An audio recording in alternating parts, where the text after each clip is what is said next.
Location வந்து 5 road, கீழ் வீடு, தெற்கு வாசல். வாடகை 4000 ரூபா வாடகை, அட்வான்ஸ் வந்து 10,000 ரூபா அட்வான்ஸ். கரெக்டாக 5 ரோட்லேருந்து 300 மீட்டர் நடந்து போகிறது இருந்தாங்க வீடு.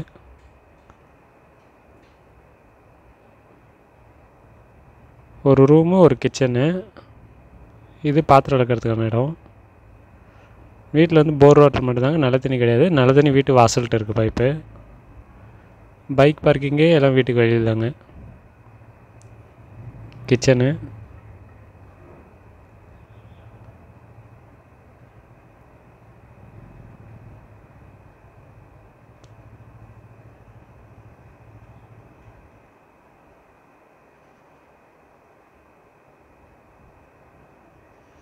வெஸ்டர்ன் டைப் டாய்லெட் ஒன்று, பாத்ரூம் தனியாக இருக்குங்க. இது வந்து இந்த வீட்டுக்கானவங்களுக்கு மட்டும்தான், வேறு யாரும் கிடையாது. இந்த வீட்டுக்கானவங்க மட்டும்தான் பாத்ரூம் டாய்லெட்.